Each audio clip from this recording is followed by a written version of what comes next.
Chelsea-West Ham 3-0. Pourquoi? Parce que John Obi Mikel a créé un monstre. Nicolas Jackson est en mission et il veut montrer à tout le monde que c'est lui l'attaquant qu'il faut à Chelsea. Pas Victor Osimhen. Il a été partout sur le terrain aujourd'hui.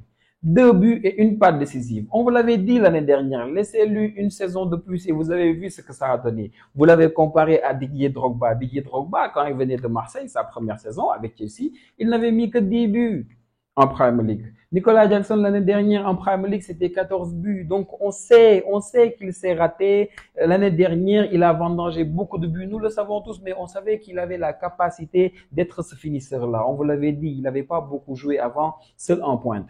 Avec Villarreal, sa première saison avec Unai Emery, il jouait beaucoup des fois avec 2 attaquants, Unai Emery en 4-4-2. Donc des fois Nicolas Jackson c'était le deuxième attaquant. Donc des fois aussi il dépannait à droite ou bien il dépannait à gauche, mais avec Kike Setien aussi c'était pareil un peu. Donc il jouait beaucoup à droite, mais je pense vers la fin de la saison avec Kike Setien, il a beaucoup joué seul en neuf, mais il n'avait pas beaucoup fait et surtout Chelsea c'était un grand club pour lui. Donc sa première saison avec Chelsea, c'était assez normal qu'il lui fallait un tout petit peu de temps d'adaptation et il s'est adapté Nicolas Jackson. Actuellement c'est le deuxième meilleur buteur de la Premier League. En attendant les autres matchs, je pense que j'ai vu Luis Diaz qui a mis un doublé, donc sûrement il va le rattraper. Mais quel début de saison! Son meilleur début de saison de toute sa carrière. Il est à 4 buts et 2 passes décisives en seulement 5 matchs. Et quel but il a marqué aujourd'hui! Son premier but, incroyable.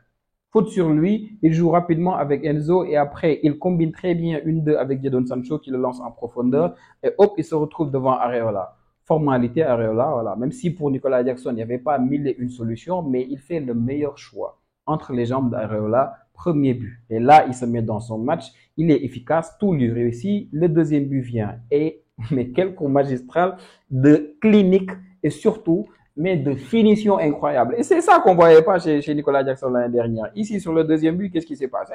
C'est qu'au milieu de terrain, il y avait un triangle incroyable. Enzo, il a la balle, il va faire la passe à Caicedo. Et là, Nicolas Jackson sait qu'il doit faire quelque chose. Quoi? Alvarez, le numéro 19, Nicolas Jackson l'amène dans sa course, vers le milieu de terrain. Donc, il fait un petit 2-3 pas vers le milieu de terrain et hop, Alvarez suit. Et hop, quand Caicedo a la balle, Nicolas Jackson, il se retourne et c'est fini. Il est plus rapide qu'Alvarez, donc facilement, donc il s'est retrouvé devant Areola. Et là, extérieur du pied. Encore une fois, le meilleur choix. Deuxième but. Incroyable.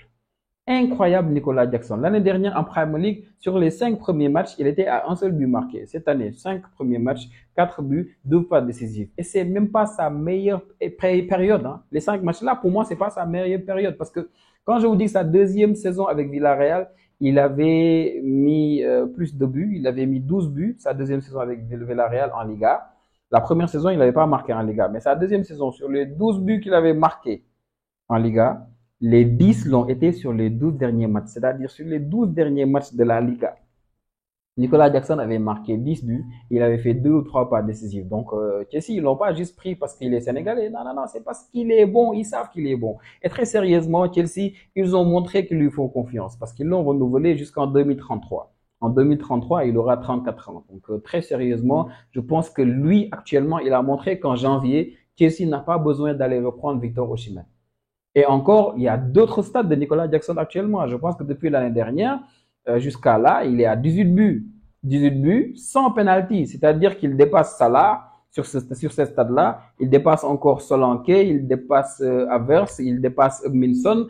Et ça, c'est incroyable. Et on le savait qu'il avait ce talent-là. Et actuellement, il est juste en train de l'exprimer. Magnifique but. Deuxième but surtout de Nicolas Jackson. Et là, on va au vestiaire. Donc, avant d'aller au vestiaire même, il y a eu ce penalty qui n'a pas été sifflé. Pour moi, c'était un penalty flagrant qui n'a pas été sifflé sur Samavinga. Et bon, la VAR qui nous dit que oui, la faute a été faite en dehors de la surface. Bon, c'est la règle, vous savez, quand on commence la faute en dehors de la surface et que l'action se continue dans la surface, c'est un coup franc, donc c'est pas un penalty. Mais pour moi, la faute de Fofana, elle était claire, quoi. Pour moi, sans la VAR, peut-être on tire penalty. Mais donc, ils vont au vestiaire, ils reviennent, et là, Nicolas Jackson, encore une fois, donc il est dans son match, jusqu'à ce qu'encore une fois, en contre-attaque, ici, il dit, bon, il y a 2 défenseurs devant lui, il voit que sur son dos, il y a Palmer qui fait l'appel, donc qui va sur le côté gauche, et hop, il lui fait la face, Palmer qui finit bien, pour marquer la deuxième passe décisive en 5 matchs pour Nicolas Jackson.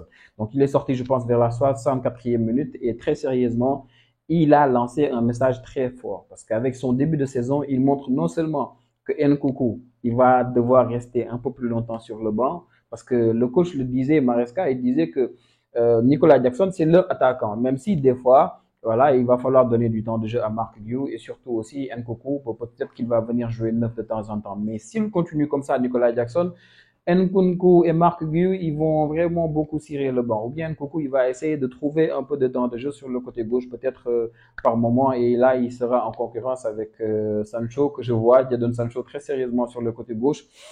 Ça va être difficile de le faire bouger là-bas. Donc, c'est 3 buts à 0 aujourd'hui entre Chelsea et West Ham. Et West Ham ont été très décevants pour moi. Lopetegui, il a des soucis à se faire. Moi, très sérieusement, je pensais que Lopetegui allait vraiment gérer les problèmes défensifs de West Ham. Quand j'ai vu son recrutement triple XL, parce que West Ham, ils ont recruté, ils ont pris Killman, ils ont pris Somerville, ils ont pris Füllkrug, l'attaquant de Dortmund. Ils ont vraiment recruté et je pensais très sérieusement qu'ils allaient vraiment trouver cette alchimie-là en fait en défense et malheureusement toujours pas. Je pense que Somoville il a joué titulaire à gauche, ouais, c'est lui que Fofana avait tiré dans la surface.